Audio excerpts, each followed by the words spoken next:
We're very happy that everybody ventured out today, and it's no surprise that we have such a lovely group assembled. It also is no surprise to anyone who knew Lonnie that not only did he write his own obituary, but he dictated the terms of this event pretty clearly, and he even made his own playlist for the photo loop. So I found this poem a little while ago, and I read it to Sandy, and she said, "Oh my gosh, that sounds like something Lonnie would have written." I said, "You know, it does. It was a little old English lady, but hey, it could have been Lonnie." It's called My Funeral. I hope I can trust you, friends, not to use our relationship as an excuse for an unsolicited ego trip. I have seen enough of them at funerals, and they make me cross. At this one, though deceased, I aim to be the boss. If you're asked to talk about me for 5 minutes, please do not go on for 8. There is a strict timetable at the crematorium, and nobody wants to be late. If invited to read a poem, just read the bloody poem. If requested to sing a song, just sing it as suggested. And don't say anything. Though I will not be there, glancing pointedly at my watch and fixing the speaker with a malevolent stare, remember that is how I always reacted when I felt anybody's speech, sermon, or poetry reading was getting too protracted. Yes, I was intolerant and not always polite, and if there aren't many people at my funeral, it will serve me right. Well, there are many people at Lonnie's celebration, and as I look out at you, I know that Sandy could probably have chosen randomly any 6 or 8 of you, and you would have had poignant, hilarious stories to tell about Lonnie, and I hope we'll hear some of them later. But for now, Sandy's invited some folks from various stages and aspects of Lonnie's life to share their memories with you. And the very first is one of Lonnie's college friends from Texas Tech. Can you even imagine what Lonnie was like in college? Attorney from Nocona, Texas, Ron Brown. Ron. Well, you certainly know how to intimidate a speaker, I'll say that. Well, Lonnie Dillard, as you know, always had a way of being there when you needed him. My best friend in high school was a fellow named Jack Sims, and he and I would have long talks about where we were headed in life, and we decided that we ought to go to college together. And he said he knew some people out at Texas Tech who were a year older than we were, and that we ought to go out there and talk to them. So one fine spring day, we borrowed his parents' car and trekked out to Lubbock. The first person that we met up with was Jack's first cousin. I think their mothers were sisters, but I'm not too sure about that. But this fellow that we first met was named Lonnie Dillard.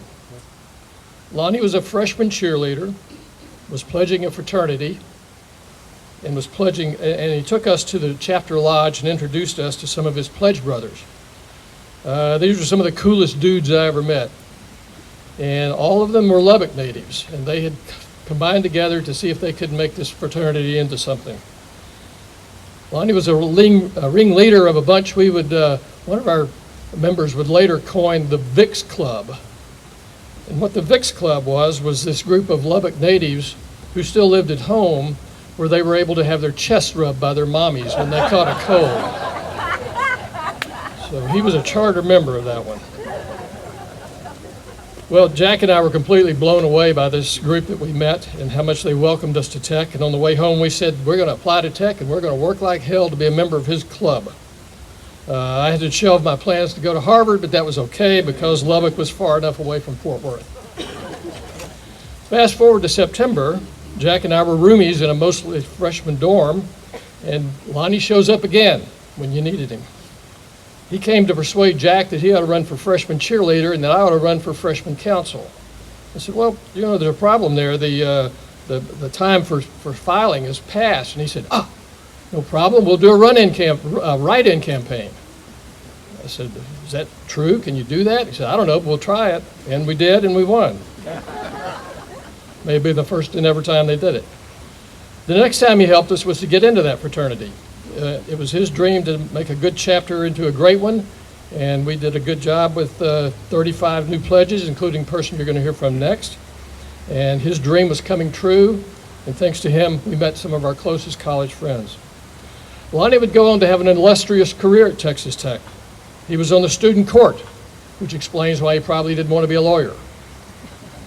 His junior year, he was a varsity cheerleader, but I never saw him do a backflip. His senior year, out of 5,000 graduates, he was named one of 8 top Texans, which was a testimony to his popularity and his overall achievements. He graduated with honors with a major in speech and English, which explains a lot about his deft writing skill and his keen wit. Well, he left his friends at Texas Tech in 1967 to go into a Presbyterian seminary. That would be later. Presbyterian seminary and become a minister. But as they say, that is another story. Well, as you move on in life, one of the unfortunate tendencies we have is to lose track of old friends as we make new ones. One of the great pleasures in my life was to keep up with Lonnie over the years, whether through serving as an usher in my wedding, or reading his holiday blippets, or having occasional visits when we were in Austin, or spending a week together in Santa Fe giving me career counseling, or getting to know and love Sandy, or reading his travelogues from all over the world, or the time he serenaded me with his ukulele at my 40th birthday party. He was always a unique breath of fresh air, an inspiration, and a reminder of those formative years together. Mike Bray is another person who admits to knowing Lonnie long and well. And Mike, actually, I stole a phrase from that we'll talk about a little bit later. He introduced Lonnie, who was going to give a talk about work one time, and he said, to say the least, Lonnie has led an irregular life. Mike? Lonnie Dillard was my very close friend, advisor, confidant, mentor for more than 50 years. And we're gathered here today to remember Lonnie, to remember his zest for life, his incredibly keen wit, and his always present smile. At the same time, we're a little sad today because Lonnie is not here with us, and we have all been grieving in our own special way for the last 16 months. But I think we all have to agree that Lonnie's greatest gift to us was his ability to make us laugh. Mark Twain said, "The only effective weapon man has against this world is laughter." Lonnie reminded me of that quote several times over the years. So my remarks today are going to be light. I would like to recount a couple of instances in Lonnie's past that when I think about them over the years always make me laugh, and I hope they make you laugh too. I think Lonnie would have wanted it that way.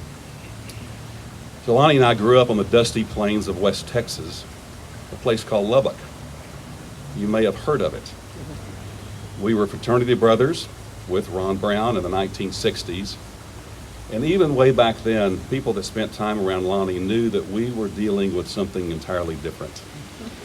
A brain that worked on a different level, a keen intellect, and a sense of humor that was unlike anything we'd ever experienced.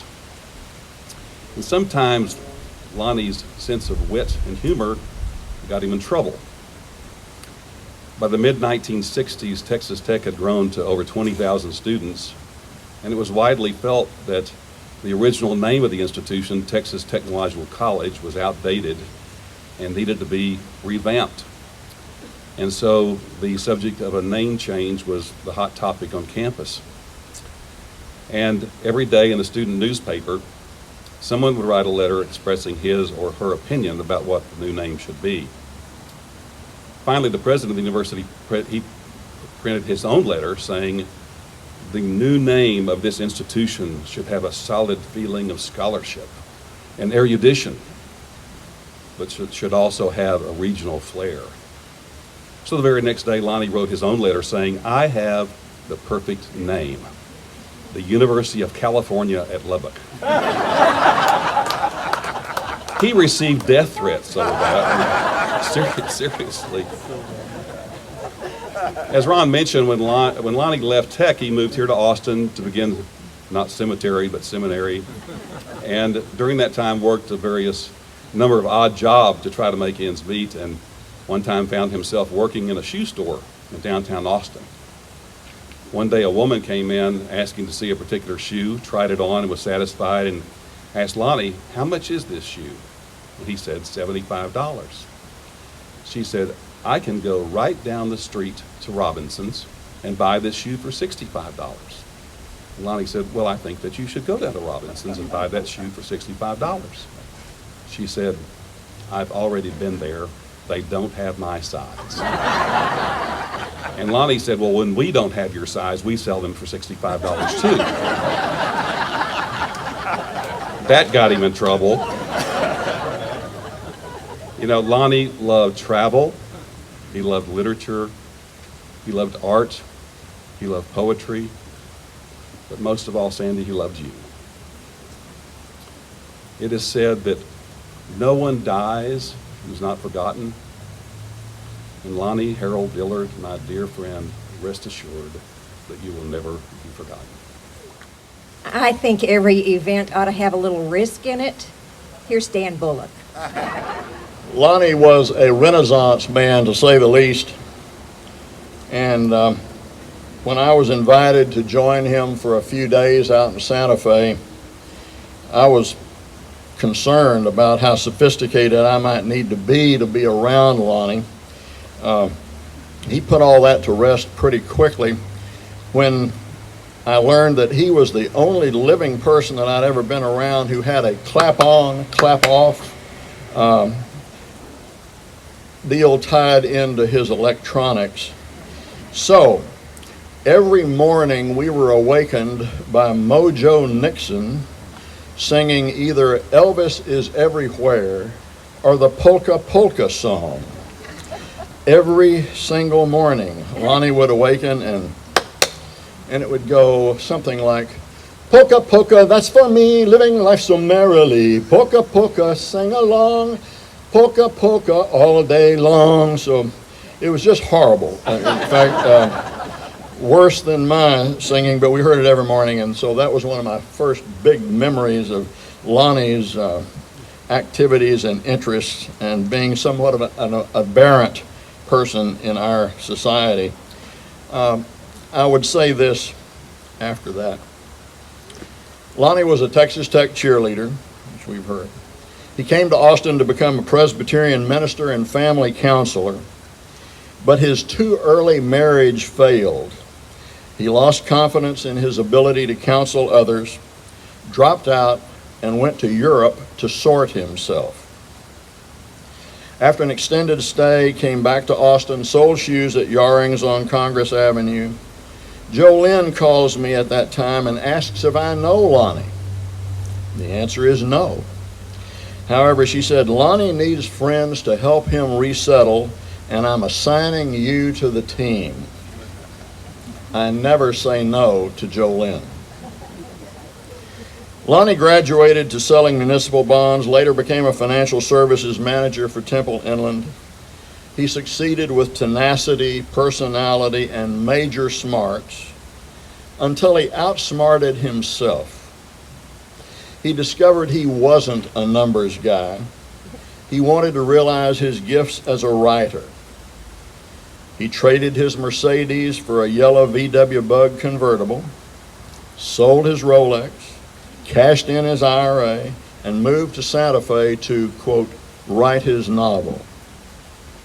As he recounts, his daily Santa Fe routine was to walk to the plaza, get his mail, buy a latte, and sit on a plaza bench to read his publisher rejection letters. He went for a year, wound up staying 3, writing freelance travel articles to boost his cash flow and his self-esteem. In 1989, having lost our son to cancer, Lonnie invited me to spend 2 weeks in Santa Fe for some R&R. He introduced me to Canyon Road, El Farol, the flea market, Mojo Nixon, and beef tartare at the Santa Cafe. Our hero met his life partner-to-be, the delightful Sandy Sane, before his Santa Fe adventure. He came back to join her in Austin, and they launched decades of friends, travel, and life experience. They climbed Mount Kilimanjaro, walked the Santiago de Compostela pilgrimage in Spain, and house sat across several continents. Travel was their children and pets. And Lonnie documented these journeys through travel logs, which have been widely enjoyed and shared.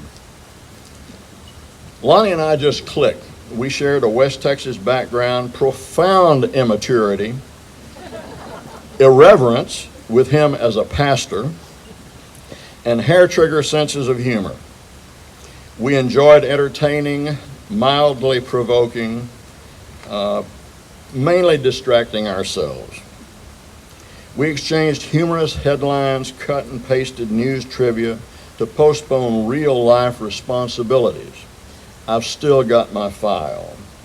Examples are, and some of you have perhaps heard some of these, examples were, man mistakes mother-in-law for raccoon, shoots her. And another one, naked Pentecostals say they were urged by God. And if you all think I am making stuff like that up, I actually have those. Well, here's one right here that you can't really see except for the front row. This is the one that says naked Pentecostals say they were urged by God. So I ain't just making all of this up. Lonnie was interesting because he was interested in the people and places and cultures around and beyond himself. He loved to experience them intimately, then reflect on his observations for the rest of us. He made us think about the world, about ourselves, about friendship, about relationships, about curiosity, about possibilities, about gratitude. Lonnie is now free of earthly shackles. God bless him. We're all the better for having known him. He was my friend. And we wish dear Sandy the blessings and healing and love and grace to help her in this most course resetting life transition. Bless you all. Thank you. Meg and Michael were good friends of Lonnie and Sandy's over long periods of time, and Meg Goodman is here from Connecticut to share some aspects of Lonnie's life that you will all be able to relate to. So one of my favorite quotes is Morgan Freeman saying that the great ones always seem to be lit from within. Yesterday my husband said something that he had never said to me before, which after 24/7 of 30 years or so together is unusual. But he was remembering that he couldn't understand when we first were getting to know each other, some 30 years ago, the days that were very, very far away that I referenced, the days that Willie Nelson's 4th of July and Eeyore's birthday party and pun-offs, 6th Street, the county line, the hot nights and summers in the Oasis, twangs that pretty much challenged his Canadian hearing. He kept this quandary to himself all these years about this thing that sounded like Harry and David or Van Cleef and Arpels, Butterfield and Robinson, Smith and Hawken, some favorite restaurant maybe, or an event being recalled from my life and my times back in Austin. It was the many references to this thing that left him puzzled, that is, until he too experienced it, these treasures. So if I may, what I'd like to do is share a few observations about this Lonnie and Sandy brand. It's a dual friendship. Sandy, his muse, whom I've known for now over 30 years, discovered that last night, shocked. And Lonnie, the artist whom I've known for apparently 44, again, shocked. How can the life and times go by so fast until you look at yourself in the mirror and you're silver. Remember that, silver, never gray. So, art moves us. Art provokes and comments. It draws us into itself, it pulls us in directions that we may have never gone before. It refreshes us, it renews us, it can modify our thinking, and it can help us to see. Art inspires us, holds us, comforts us, and art can bring us back. Lonnie was an artist. Lonnie was a writer and a skilled author.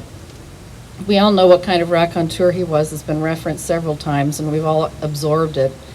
But to be a great storyteller, one must be a great writer first.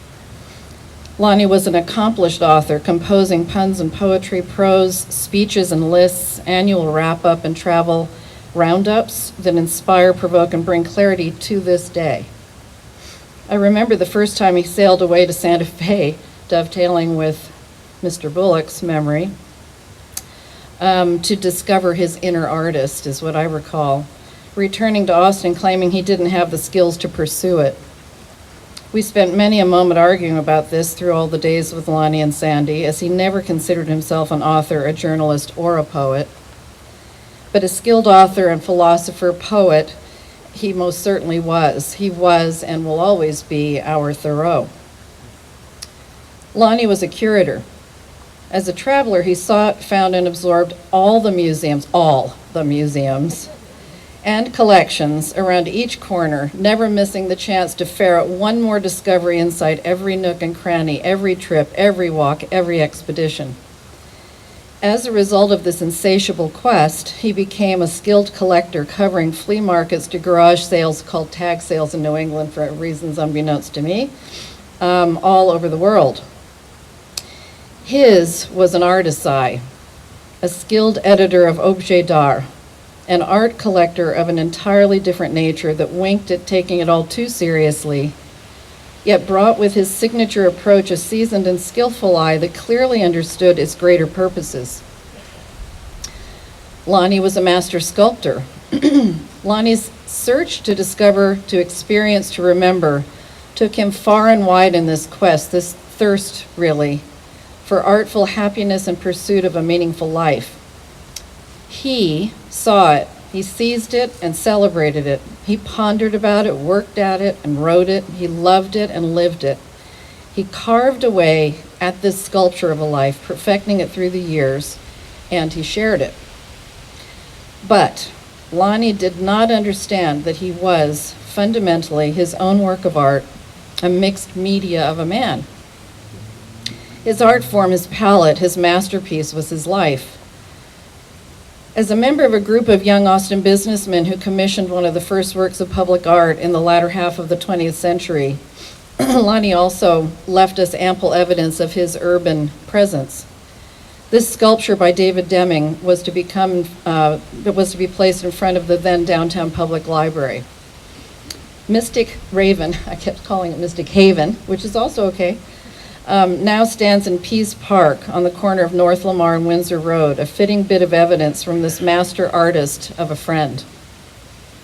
So I leave you with one of Emerson's thoughts about art as we gather in yet another gallery of inspired spaces and light, sculpture and love of life shared with Lonnie and Sandy.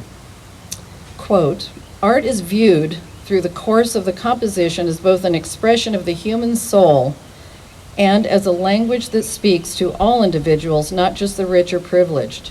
To the individual, art is a means through which to be inspired and in turn to inspire others."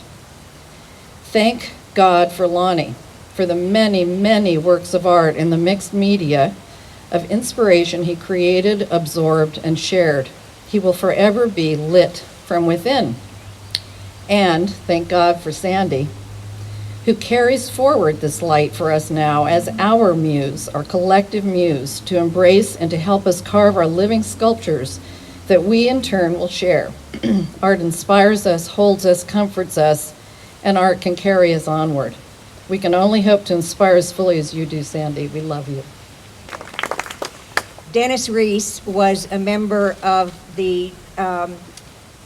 of John's book club forever, John Rogers' book club forever, and also made more circuits as Lonnie's walking buddy around the Town Lake hike and bike trail than probably either of them could count.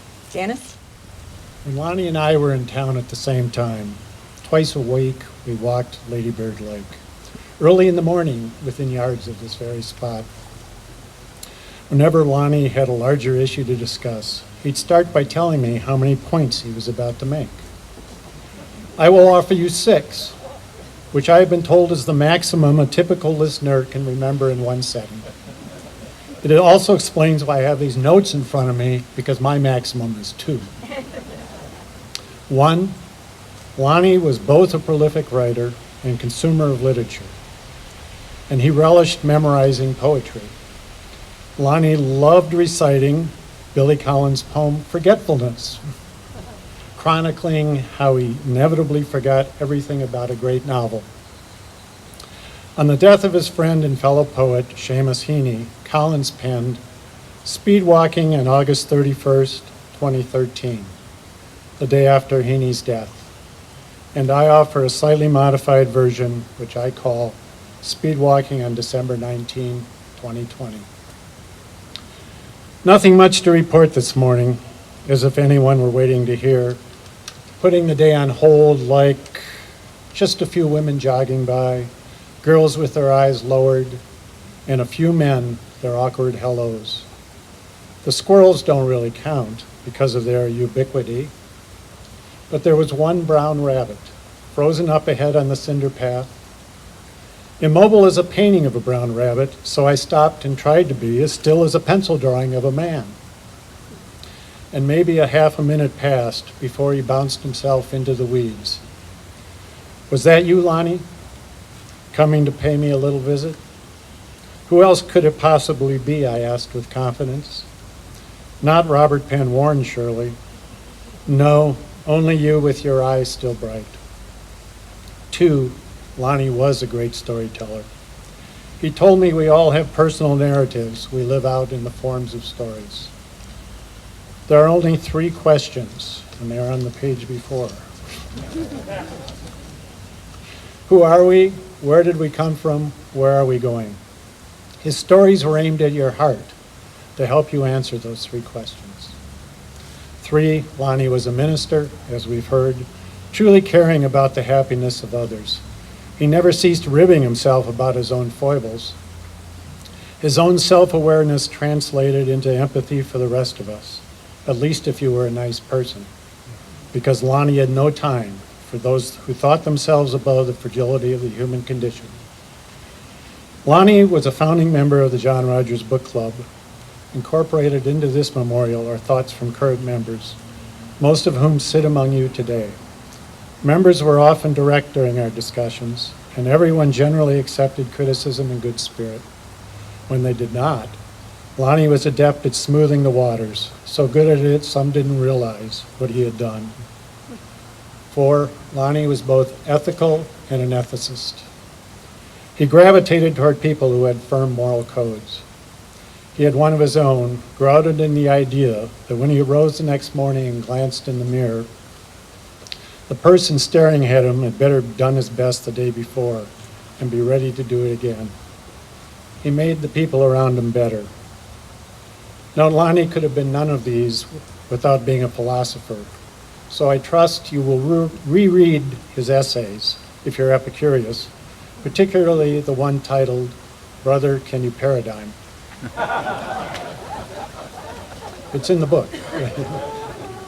5, Lonnie was a dreamer. No, not Mr. Darcy staring into the mist contemplating Lizzie Bennett's visage, but a person who liked to remember and interpret sleep dreams. Dreams illuminated your personal narrative, and they led Lonnie to talk about himself. A delight, because he was otherwise a very private person despite his outgoing charms. 6, Lonnie was my friend. Lately, I happened across an essay in which the author reminisces about viewing the movie A Man for All Seasons when it premiered 56 years ago. Well, I too watched it then and was overcome by the portrait of the ethical person. It took me over 4 decades to meet my Thomas More. The first was no saint, frankly, and mine never pretended to be, which made him all the better. Now, perhaps we can remember more than 6 if they are sufficiently compelling. Never in my experience did anyone speak with such care and devotion about another as Lonnie did about Sandy. We didn't talk often about personal relationships, but when he had something to say about Sandy, it was said with such love and affection that my own ability to love and care grew by osmosis. So, with apologies to Shelley, we have known a traveler, not from an antique land, but from our own, who knew our passions well and shared them with humor and grace. For this gift, thank you, Lonnie. Lonnie, as you know, was often asked to officiate at events like this, or birthdays, or Christmas, or whatever, and was also often asked to write a little something for it. And I've got 3 little somethings to share with you from Steve Nagel, Sharon Watkins, and Gregory Free. Lonnie Dillard, my little thing that Lonnie had is wrapped in a story. And the story starts with the fact that I'm daunted by being invited up here, by being on Sandy's and Lonnie's list. Lonnie wrote his own obituary. It was so moving, so well thought, that it became a viral internet sensation and was published without cost in the New York Times. That's an amazing achievement.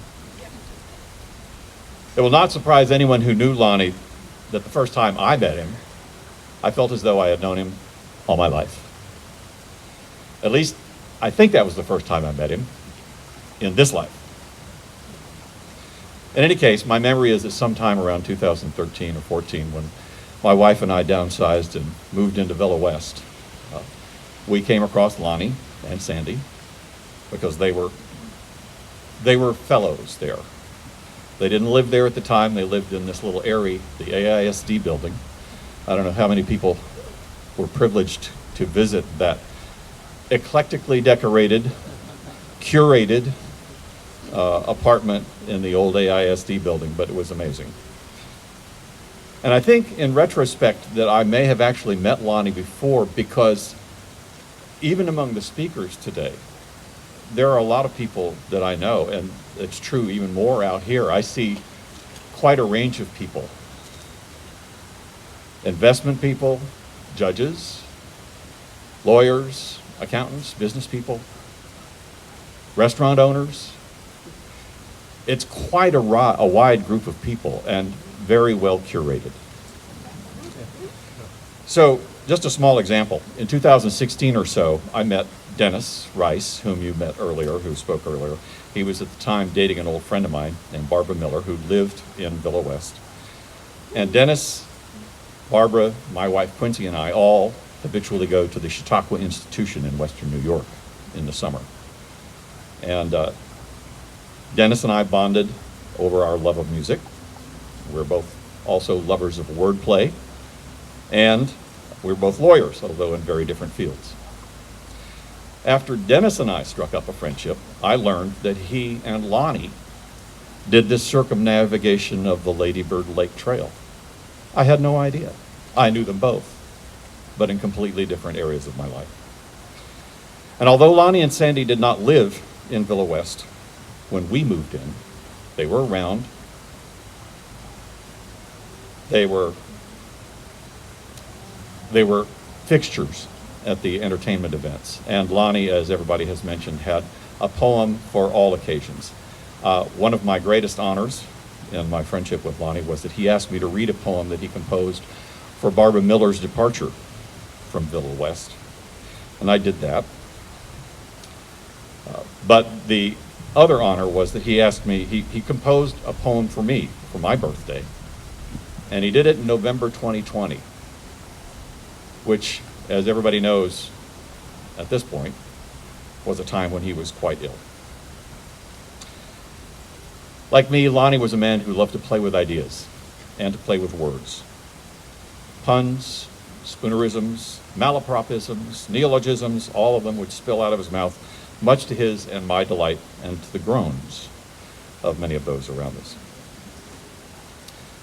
So, Lonnie composed a limerick for my birthday. It's very simple, but it's the thing that I'm supposed to read to you here. It's the example of what he did, the things he left. And it goes like this.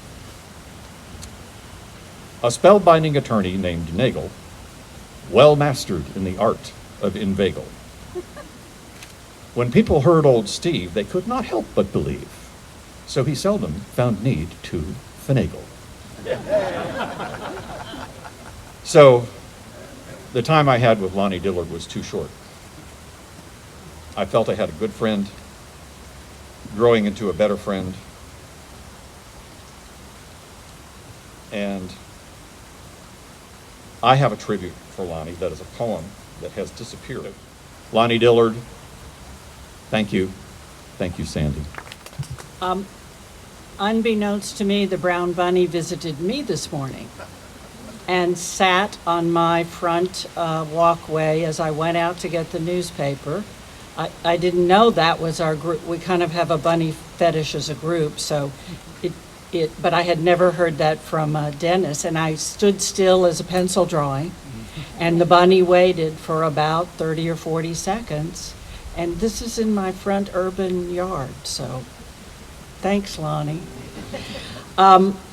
When I was asked to read this piece that Lonnie wrote for me and Patrick Dixon, my husband then, and Shazy, I thought, well, what inspirational, witty things can I say?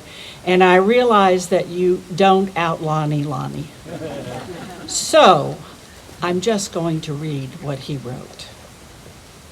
I asked him to write a blessing for a gathering at Christmas because I knew he would be reverent and appropriate, but not stuffy and boring. And I didn't know, and I can't remember because I asked him to read it very many times after that, whether he just handed it to me and I read it or whether he read it for us.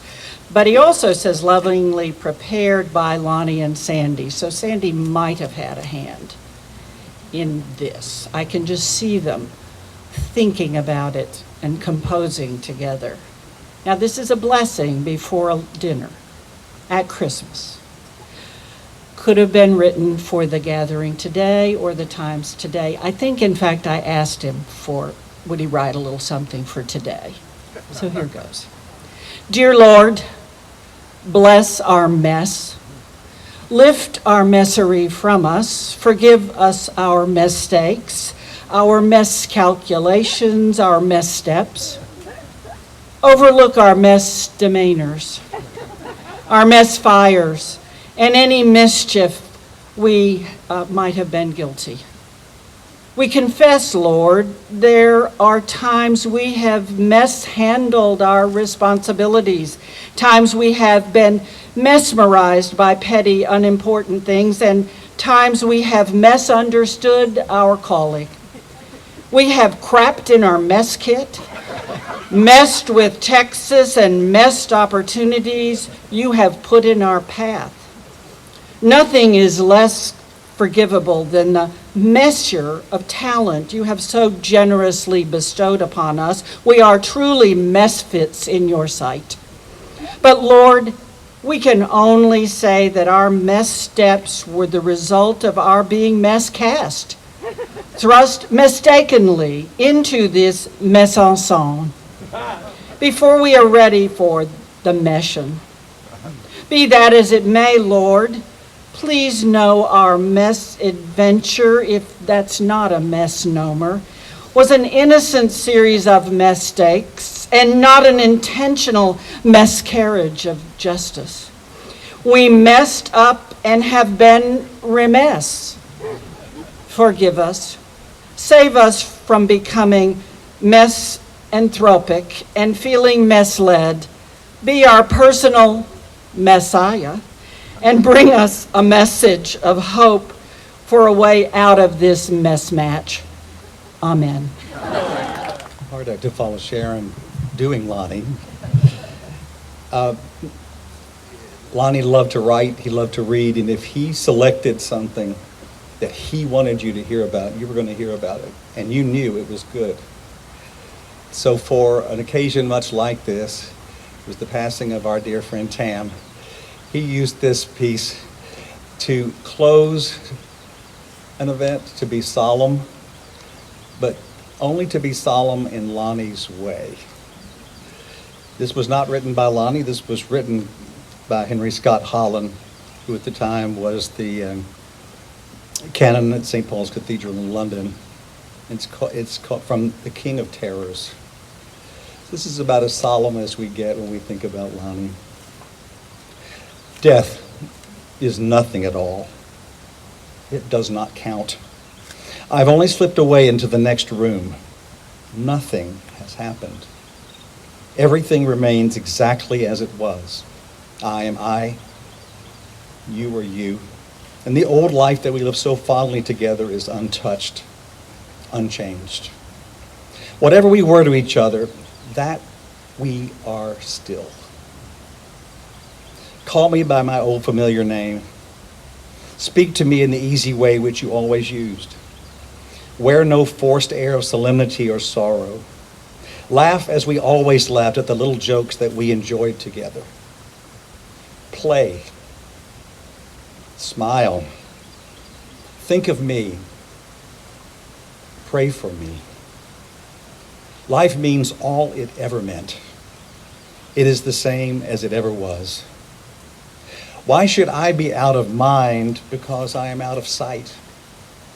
I am but waiting for you for an interval, somewhere very near, just around the corner. How we shall laugh at the trouble of parting when we meet again. Mac Ruska sent a little missive to us from Italy, from Florence, where he and Gail have lived for the past, 7 years or something, guys? 8 or 9? Time flies when you're abroad.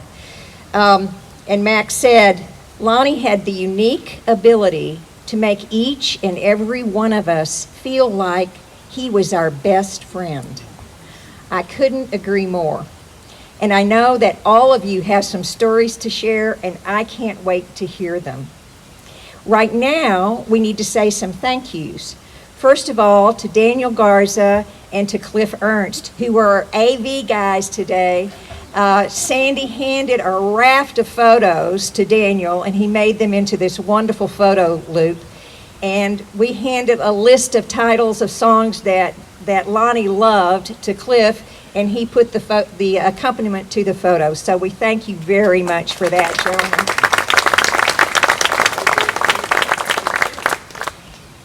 Next, I want to thank Meta Butler Hunt.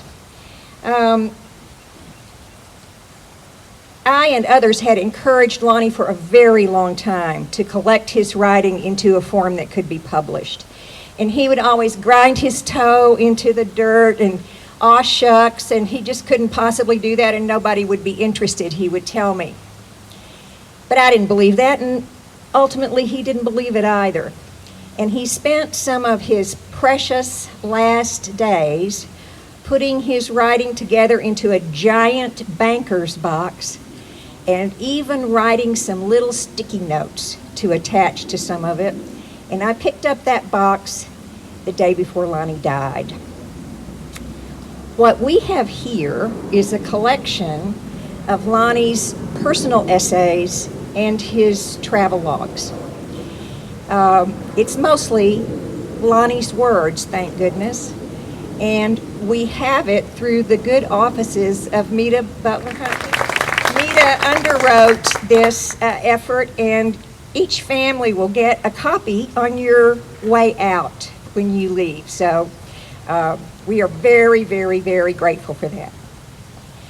And finally, a thank you to Sandy, who gathered this group. What an amazing group of people in a beautiful spot that all of this would have absolutely had Lonnie's stamp of approval on it. So, without further ado, I hope that you will all join us up at the top and give a toast to the extraordinarily unique phenomenon that is Lonnie Dillard. And thanks, Sandy, for bringing us all together today.